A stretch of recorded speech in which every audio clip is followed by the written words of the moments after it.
Academy आप लोगों का स्वागत करता है। हम लोग एक्सरसाइज 5.1 का क्वेश्चन नंबर 13 तक सॉल्व कर चुके हैं। अब हम लोग बनाने वाले हैं क्वेश्चन नंबर 14। ठीक है, आते हैं देखते हैं क्वेश्चन क्या कह रहा है। क्वेश्चन नंबर 14 देख रहे हैं आप, ये हमारा कंटिन्यूटी इन एन इंटरवल का क्वेश्चन है। क्यों? क्योंकि अगर देखिए इस फंक्शन को देखें एफ एक्स को, तो 0 से ग्रेटर और 10 से स्मॉलर, दैट मीन्स 0 से 10 तक के लिए फंक्शन डिफाइन है। ठीक है, तो थोड़ा सा पहले बता दें कि कंटिन्यूटी इन एन इंटरवल के क्वेश्चन को किस तरह से सॉल्व करते हैं। एक्चुअली इसके ऊपर एक ऑलरेडी वीडियो बनाया हुआ है डिटेल से, आप देख सकते हैं, प्लेलिस्ट में आपको मिल जाएगा। आप उसको एक बार देख लीजिए, फिर कभी नहीं प्रॉब्लम होगा। फिर भी हम थोड़ा सा बता दे रहे हैं इसके रिगार्डिंग। देखिए हम यहाँ पर लिखे हुए हैं कि if f x is a continuous function for all x belongs to a B.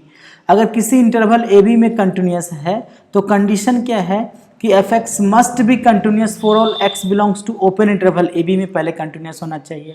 ठीक है, अब देखिए ये जो लोअर लिमिट है ए, तो f x must be continuous at x equals to a. अगर ये लोअर लिमिट पर कंटिन्यूस होता है तो लोअर लिमिट पर सिर्फ आर एच एल और फंक्शनल वैल्यू बराबर होना चाहिए, एल एच एल से कोई मतलब नहीं है। फिर जब इसके हम लोग अपर लिमिट बी पर आएंगे तो अपर लिमिट के पास हमारे पास L H L that means left hand limit होगा और फंक्शनल वैल्यू इक्वल होना चाहिए। यहाँ पर राइट हैंड लिमिट की आवश्यकता नहीं है। ठीक है, तो याद रखिएगा लोअर लिमिट के साथ एल एच एल, ठीक है, का जरूरत नहीं है, सिर्फ आर एच एल चाहिए। और अपर लिमिट पर एल एच एल का जरूरत है, सिर्फ इसमें आर एच एल नहीं चाहिए। ठीक है, आप सबसे अच्छा होगा एक बार कंटिन्यूटी इन एन इंटरवल का वीडियो बनाया हुआ है, आपके ऊपर सामने लिखा हुआ मिलेगा कंटिन्यूटी इन एन इंटरवल। ठीक है, आप उसको देख लीजिए, पक्का समझ में आ जाएगा। चलिए स्टार्ट करते हैं, क्वेश्चन नंबर 14 को देखते हैं। देखिए तो एफ एक्स क्या दिया है, सिंस एफ एक्स की बात करें अगर हम, तो f x is define for all x belongs to close interval 0 से 10। ठीक है ना, क्लोज इंटरवल 0 से 10 डिफाइन है। देख रहे हैं आप कि 0 या 0 से ग्रेटर और 10 से स्मॉलर तक है। क्योंकि देखिए तो अगर हम एक नंबर लाइन पर ड्रॉ कर ले इसको, सपोज दैट मान लीजिए ड्रॉ कर ले अगर हम लाइन, तो 0 1 3 10, तो देखिए क्या है 0 या 0 से ग्रेटर 1 के बराबर। ठीक है, फिर क्या है 1 से ग्रेटर और 3 से स्मॉलर, दैट मीन्स यहाँ से यहाँ तक, फिर 3 से ग्रेटर, फिर 10 के इक्वल। अगर हम टोटली ड्रॉ कर दें दैट मीन्स यहाँ से यहाँ तक फंक्शन डिफाइन है। इसलिए लिखें कि function is define for all x belongs to R. इसके पहले जो भी फंक्शन था वो सारा रियल नंबर पर था, इसलिए वो हमारा कंटिन्यूटी इन एन इंटरवल का क्वेश्चन नहीं बन रहा था। लेकिन ये किसी इंटरवल में डिफाइन किया है कि 0 से 10 के बीच ही डिफाइन है ये। अच्छा, कोई प्रॉब्लम नहीं है। तो यहाँ पर लेट मान लेते हैं, let c belongs to close interval 0 से 10 बिलोंग कर रहा है। तो देयरफॉर कंडीशन फॉर सी क्या होगा हमारे पास, देयरफॉर कंडीशन फॉर सी क्या क्या होगा, तो देखिए पहले सी का वैल्यू सबसे पहले जब 0 होगा, दूसरा क्या होगा, तो देखिए 0 और 1 के बीच की बात कर रहा है, तो दूसरा केस बनेगा सी ग्रेटर देन 0 लेस देन 1। ठीक है, फिर तीसरा सिचुएशन क्या बनेगा, सी जब इक्वल्स टू 1 होगा। ठीक है, फिर क्या बनेगा, सी जब ग्रेटर देन 1 होगा लेस देन 3 होगा। ठीक है, फिर क्या बनेगा, सी जब आपका 3 होगा।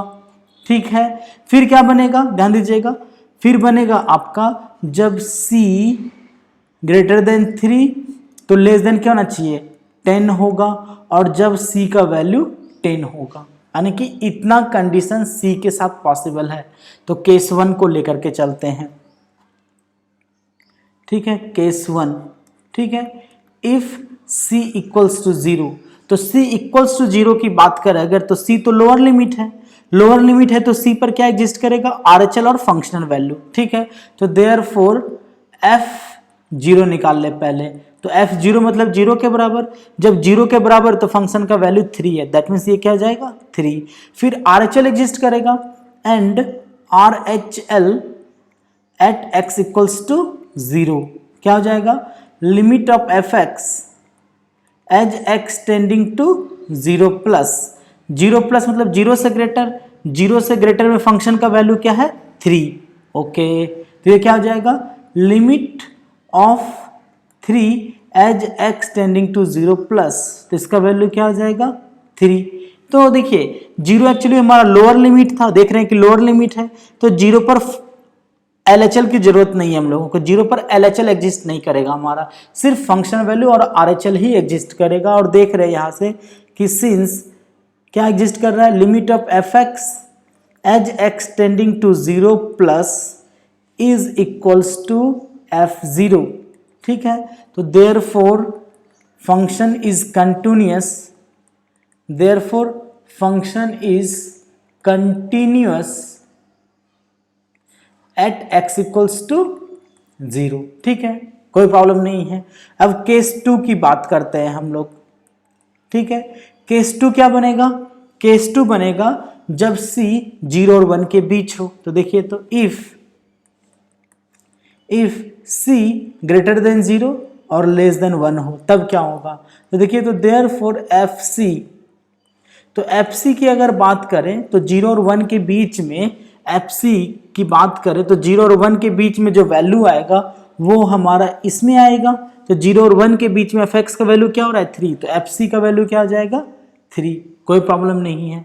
फिर देखिए यहाँ लिमिटिंग वैल्यू एग्जिस्ट करेगा, क्योंकि 0 दैट मीन्स 0 और 1 के बीच कोई भी वैल्यू रहेगा तो सारा के लिए हमेशा एक ही फंक्शन डिफाइन है, इसलिए एक हमारा लिमिटिंग वैल्यू एग्जिस्ट करेगा यहाँ पर। तो limit of fx as x tending to c, तो c कैसा है, तो c हमारा 0 से 1 के बीच है। तभी देखे थे कि 0 से 1 के बीच में फंक्शन का वैल्यू क्या है, देख रहे हैं आप 3 है। तो क्या हो जाएगा, limit of fx as x tending to 3 x tending to c, तो limit of 3 as x tending to c, ये क्या हो जाएगा इक्वल्स टू 3।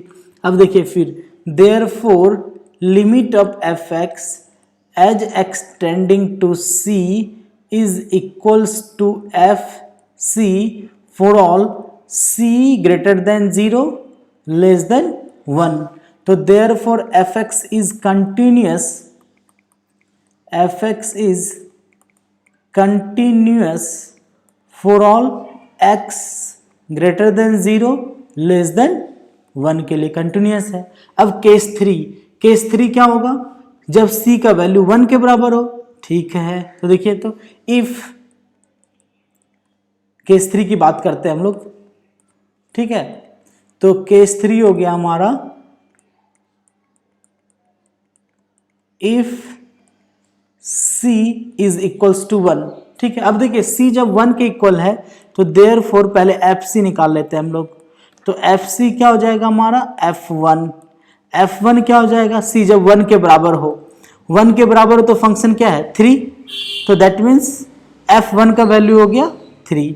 अब देखिए c पर क्या हो रहा है, 1 से स्मॉलर और 1 से ग्रेटर में अलग अलग फंक्शन आ रहा है, तो दैट मीन्स यहाँ पर LHL RHL एग्जिस्ट करेगा। तो हम लोग यहाँ पर लिमिटिंग वैल्यू डायरेक्ट लेके नहीं चलेंगे, LHL और RHL लेके सॉल्व करना पड़ेगा।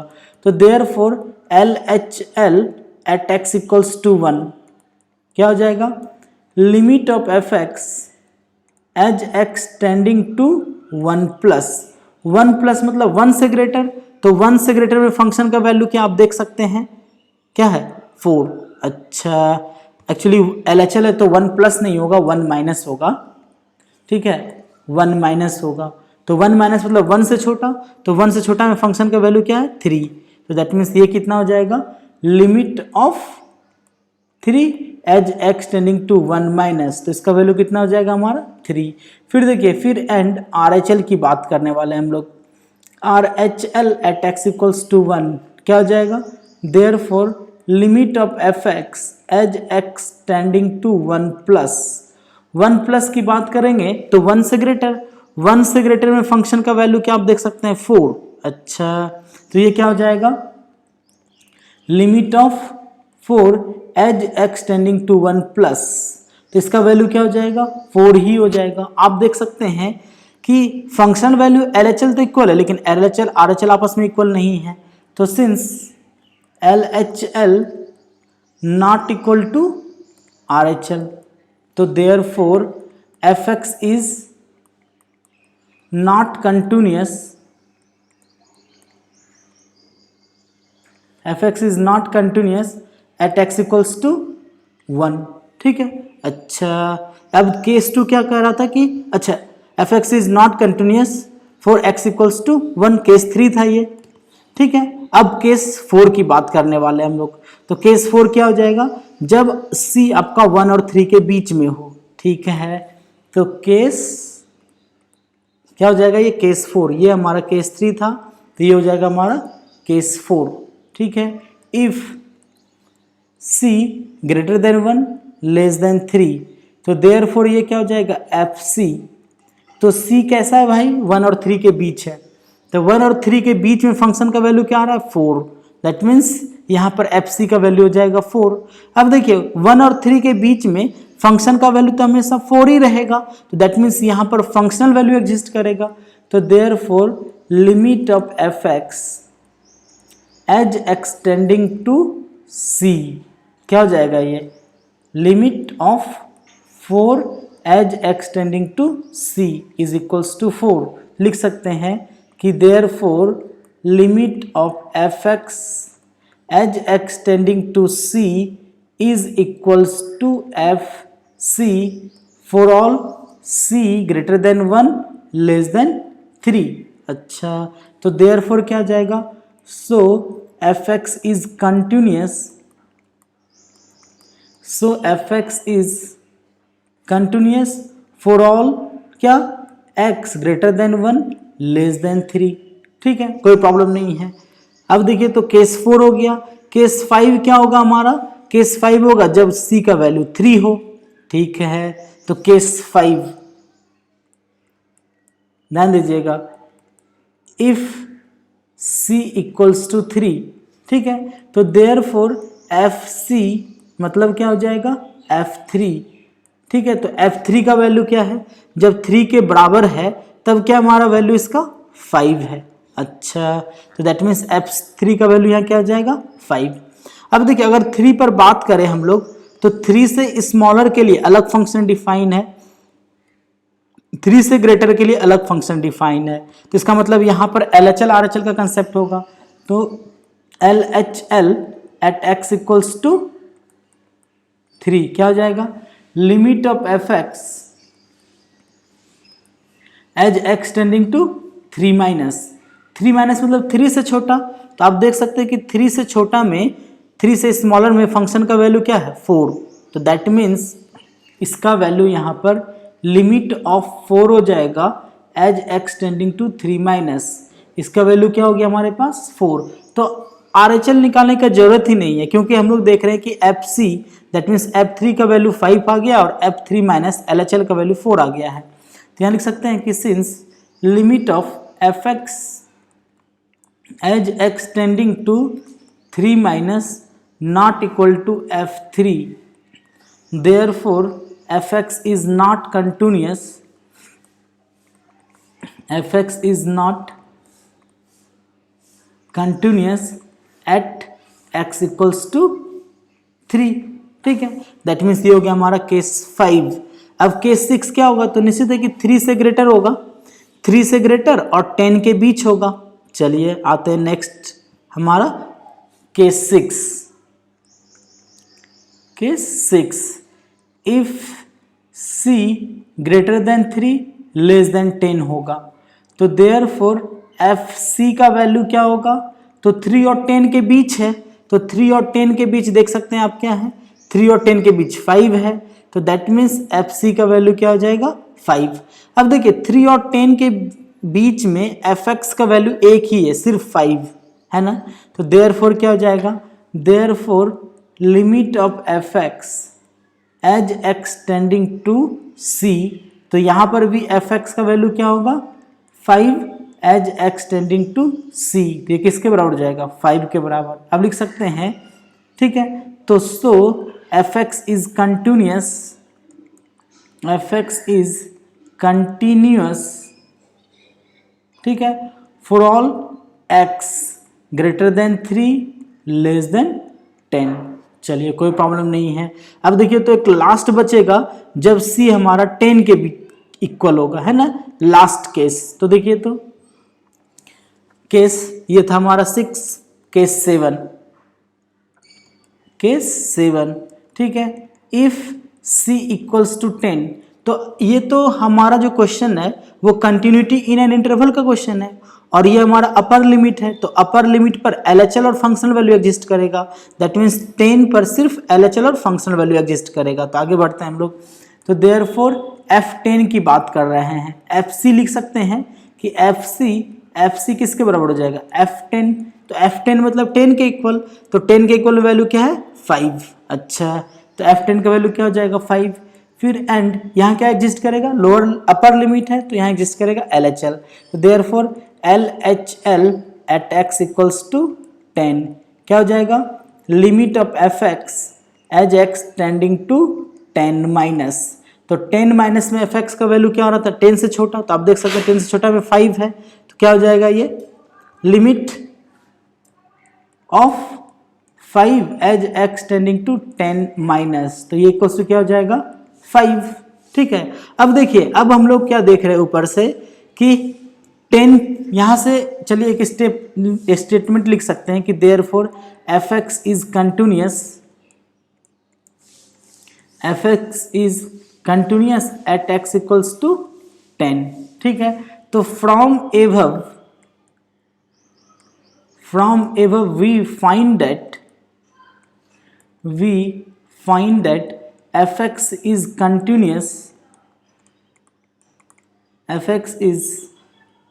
continuous for all x belongs to, कहाँ से कहाँ था, तो 3 से 10 था ना, for all क्लोज इंटरवल 0 से 10, जिसमें देखिए कहाँ कहाँ कंटिन्यूस नहीं है। केस 1 में ये 0 पर कंटिन्यूस है, ठीक है। केस 2 में ये 0 से 1 के बीच कंटिन्यूस है। केस 3 में ये 1 पर कंटिन्यूस नहीं है, एक वैल्यू हमारे पास आया 1 पे कंटिन्यूस नहीं है, ठीक है, कोई प्रॉब्लम नहीं है। इस यहाँ भी 1 से 3 के बीच कंटिन्यूस है। फिर देखिए 3 पर कंटिन्यूस नहीं है, अच्छा, फिर 3 से 10 के बीच कंटिन्यूस है, फिर 10 पर भी ये क्या है, कंटिन्यूस है, ठीक है। अच्छा, तो is continuous for all x belongs to 0 से 10, एक्सक्लूडिंग क्या हो जाएगा, तो 1 और 3 पे ये कंटिन्यूस नहीं आ रहा था, तो -1 3 हो जाएगा, ठीक है, कोई प्रॉब्लम नहीं है, ठीक है, क्योंकि 1 पर कंटिन्यूस नहीं था और दूसरा हमारा ये 3 पे कंटिन्यूस नहीं था, ठीक है, बन गया question. Therefore fx is discontinuous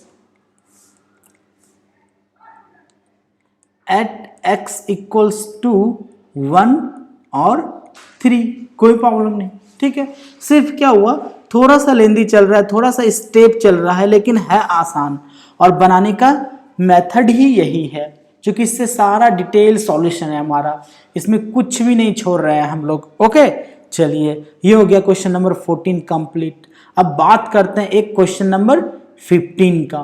15 या 16 में से कोई एक हम बनाएंगे, दूसरा जो बचेगा वो आप लोगों के लिए होमवर्क रहेगा, ठीक है। तो चलिए हम आप लोगों को क्वेश्चन नंबर 15 ही बता दे रहे हैं, आप लोगों को खुद से बनाना है क्वेश्चन नंबर 16 को, ठीक है।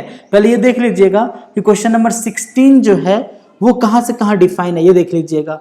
ग्रेटर देन 1 और लेस देन -1, ये तो सारा रियल नंबर के लिए डिफाइन हो चुका है। आप देख सकते हैं कि x जो है -1 से छोटा, ठीक है, देख सकते हैं यहाँ से।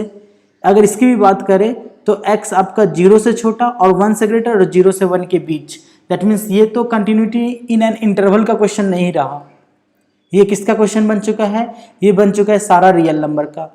ये इसकी भी बात करें, अगर x लेस देन -1, फिर -1 से 1 के बीच, फिर 1 से ग्रेटर, तो इसका मतलब ये भी सारा रियल नंबर का क्वेश्चन है, ये भी हमारा कंटिन्यूटी इन एन इंटरवल की क्वेश्चन नहीं रहा। चलिए हम लोग क्वेश्चन नंबर 15 की बात करते हैं। पहले हम लोग क्वेश्चन नंबर 15 को लिख ले रहे हैं, यहाँ ध्यान दीजिएगा। fx का वैल्यू क्या दिया हुआ है, fx दिया हुआ है 2x, ठीक है। 2x कब है, जब x लेस देन 0 है, ठीक है। फिर इसका वैल्यू है 0, देख सकते हैं कब, जब x आपका ग्रेटर देन इक्वल्स टू 0 हो और लेस देन इक्वल्स टू 1 है, ठीक है। फिर इसका वैल्यू है 4x, 4x कब है, जब x का वैल्यू ग्रेटर देन 1 है, ठीक है। ये हम लोग क्वेश्चन नंबर 15 को यहाँ लिख चुके हैं। अब इस क्वेश्चन को 15 को देखते हैं। देखिए, तो सिंस अगर हम यहाँ पर ड्रॉ कर दें ड्रॉ करें तो 0 और 1, ठीक है। तो x किसके लिए डिफाइन है, 0 से स्मॉलर के लिए, फिर 0 और 1 के बीच, दैट मीन्स इसके बीच के लिए डिफाइन है, फिर x ग्रेटर देन 1 के लिए, दैट मीन्स इधर डिफाइन है। तो इसका मतलब क्या हो गया कि since function is define, fx is define for all x belongs to r, सारा रियल नंबर के लिए डिफाइन है, ठीक है। तो मान लेते हैं कि let c belongs to r, ठीक है, c कोई रियल नंबर है, देयरफॉर कंडीशन फॉर c क्या होगा, आप लोग बताइए जल्दी से। कंडीशन फॉर c क्या होगा, तो देखिए पहला कंडीशन बनेगा कि c ग्रेटर देन 0 हो, दूसरा कंडीशन बनेगा c इक्वल्स टू 0 हो, तीसरा कंडीशन क्या बनेगा, c ग्रेटर देन 0 और लेस देन 1 हो, फिर क्या बनेगा, c इक्वल्स टू 1 हो, फिर क्या बनेगा, c ग्रेटर देन 1 हो, ठीक है। इतना कंडीशन है हमारे पास, क्यों, क्योंकि सारा रियल नंबर के लिए डिफाइन है। अब केस 1 की बात करते हैं, ध्यान दीजिएगा, case 1 if c less than 0 है, ठीक है, तो देयरफॉर f c क्या होगा, तो c तो ग्रेटर देन 0 है, सॉरी लेस देन 0 है, तो लेस देन 0 के लिए फंक्शन का वैल्यू क्या है, 2x, ठीक है। तो इसका मतलब क्या हो जाएगा, एफ सी का वैल्यू 2c, ठीक है, कोई प्रॉब्लम नहीं है। फिर देखिए एंड, अब ये लेस देन 0 के लिए हमेशा फंक्शन का वैल्यू 2x ही होगा, दैट मीन्स यहाँ पर लिमिटिंग वैल्यू एग्जिस्ट करेगा। तो therefore limit of f x as x tending to c, ठीक है। तो एफ एक्स का वैल्यू क्या हो जाएगा यहाँ पर, limit of 2x as x tending to c, इसका वैल्यू क्या हो जाएगा, 2c।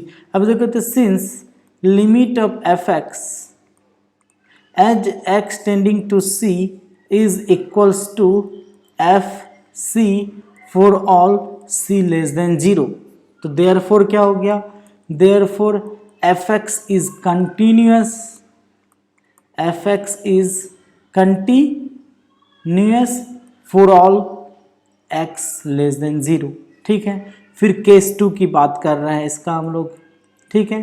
केस 2 क्या होगा, तो देख चुके हैं कि c अगर इक्वल्स टू 0 हो, ठीक है, तो इफ c इक्वल्स टू 0, तो देयरफॉर एफ सी क्या हो जाएगा, f0 की अगर बात करें तो f0 क्या हो जाएगा, तो जब 0 के बराबर हो तो वैल्यू क्या हो जा रहा है, 0, तो दैट मीन्स f0 क्या हो जाएगा, 0। फिर देखें अगर 0 के इक्वल की बात करें तो 0 से स्मॉलर और 0 से ग्रेटर के लिए फंक्शन अलग अलग डिफाइन है। इसका मतलब क्या होगा कि LHL RHL का कंसेप्ट लेके चलना पड़ेगा यहाँ पर हम लोगों को। तो LHL at x equals to 0 क्या हो जाएगा, limit of f x as x tending to 0 minus, 0 minus मतलब 0 से छोटा, तो 0 से छोटा में फंक्शन क्या है, 2x, तो ये क्या हो जाएगा, limit of 2x as x tending to 0 minus, तो 0 माइनस और x टेंडिंग टू 0, तो 0 इंटू 2 क्या हो जाएगा, 0। फिर बात कर रहे हैं हम लोग RHL की, RHL at x equals to 0 क्या हो जाएगा, limit of f x as x tending to 0 plus, तो 0 प्लस मतलब 0 से ग्रेटर, तो 0 से ग्रेटर में फंक्शन का वैल्यू आप लोग देख सकते हैं क्या है, 0 से ग्रेटर में 0 है, कोई प्रॉब्लम नहीं है। तो यहाँ क्या हो जाएगा, limit of 0 as x tending to 0 plus, आप लोग अपने सामने पुस्तक रखिएगा तो आसानी होगा समझने में, ठीक है। ये क्या हो जाएगा, 0। तो आप क्या देख रहे हैं कि फंक्शन वैल्यू LHL RHL तीनों बराबर है। तो since limit of f x as x tending to 0 minus is equals to limit of f x as x tending to 0 plus is equals to f0, तो therefore f x is continuous, f x is continuous at x equals to 0, ठीक है। अब बात करने वाले हैं हम, फिर देखिए ये हो गया 0 से छोटा, ये हो गया 0 के इक्वल, अब 0 और 1 के बीच हो तब क्या होगा, तो देखिए तो केस हमारा 3, case 3 if c greater than 0 less than 1 हो, ठीक है। तो देयरफॉर एफ सी, तो 0 और 1 के बीच में फंक्शन क्या है देख सकते हैं आप, 0 और 1 के बीच फंक्शन का वैल्यू क्या है 0, तो दैट मीन्स एफ सी का वैल्यू क्या हो जाएगा 0। और देखिए 0 और 1 के बीच में फंक्शन का वैल्यू एक ही डिफाइन है, सिर्फ 0 है ना, तब क्या हो जाएगा यहाँ पर ध्यान दीजिएगा, तो दैट मीन्स लिमिटिंग वैल्यू निकालेंगे हम लोग। तो therefore limit of f x as x tending to 0 क्या हो जाएगा, सॉरी 0 नहीं होगा, x tending to c, x tending to c is equal to क्या हो जाएगा, limit of 0 as x tending to c, तो इसका वैल्यू क्या आ गया 0। यहाँ लिख सकते हैं कि since limit of f x as x tending to c is equals to f c for all c greater than 0 less than 1, therefore fx is continuous for all x greater than 0 less than 1। ठीक है, अब बात कर रहे हैं case 4 की। तो निश्चित है कि केस 4 क्या रहा होगा, जब c का वैल्यू 1 रहा हो, देखिए 0 और 1 के बीच आ गया, तब केस क्या बनेगा, जब c का वैल्यू आपका 1 के इक्वल रहा हो। ठीक है, तो केस ध्यान दीजिएगा, case 4 if c equals to 1, तो देयरफॉर एफ सी मतलब क्या हो जाएगा f1।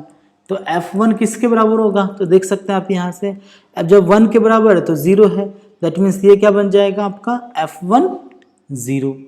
फिर देखिए तो 1 से स्मॉलर 1 से ग्रेटर दोनों में अलग अलग फंक्शन डिफाइन है, दैट मीन्स LHL RHL का कंसेप्ट अप्लाई करना पड़ेगा हम लोगों को। ठीक है, तो therefore LHL at x equals to 1। ठीक है, क्या हो जाएगा, limit of f x as x tending to 1 minus, हम लोग देखे हुए हैं कि 1 माइनस मतलब 1 से छोटा में फंक्शन का वैल्यू क्या है 0 है ना, तो दैट मीन्स यहाँ पर क्या हो जाएगा हमारे पास 1 माइनस में एफ एक्स का वैल्यू 0, तो limit of 0 as x tending to 1 minus, तो इसका वैल्यू हो गया 0। फिर RHL की बात करने वाले हम लोग, RHL at x equals to 1 क्या हो जाएगा, limit of f x as x tending to 1 plus, 1 plus मतलब 1 से ग्रेटर, 1 से ग्रेटर में फंक्शन का वैल्यू क्या हो जाएगा 4x। ठीक है, तो यहाँ पर क्या हो जाएगा ध्यान दीजिएगा, limit of 4x as x tending to 1 plus, 1 plus का मतलब क्या हो गया 4। तो देखिए यहाँ पर LHL RHL तो बराबर नहीं आया है, तो लिख सकते हैं कि since LHL not equal to RHL, therefore fx is not continuous, fx is not continuous at x equals to 1। ठीक है, ये हो गया केस 4। अब केस 5 एक लास्ट केस बचेगा हमारे पास, जब c का वैल्यू ग्रेटर देन 1 हो। ठीक है, तो case 5 if c greater than 1, तो देयरफॉर एफ सी की अगर बात करें तो c ग्रेटर देन 1 होने के लिए फंक्शन क्या हमारे पास, अगर 1 से ग्रेटर रहा तो इसका वैल्यू 4x होगा, तो सिमिलरली यहाँ पर एफ सी का वैल्यू क्या हो जाएगा 4c। ठीक है, अब देखिए एंड यहाँ तो लिमिटिंग वैल्यू होगा, क्योंकि ग्रेटर देन 1 है तो सारा के लिए एक ही फंक्शन डिफाइन हमारा 4x, तो limit of f x as x tending to 1 sorry x tending to c, तो क्या हो जाएगा, limit of 4x as x tending to c, तो इक्वल्स टू क्या हो जाएगा ये 4c। तो therefore limit of f x as x tending to c is equals to f c for all c greater than 1। ठीक है, तो क्या हो जाएगा, therefore f x is continuous, fx is continuous for all x greater than 1। ठीक है, कोई problem नहीं है। अब देखिए फ्रॉम एभव अगर हम लोग देखें तो फ्रॉम एभव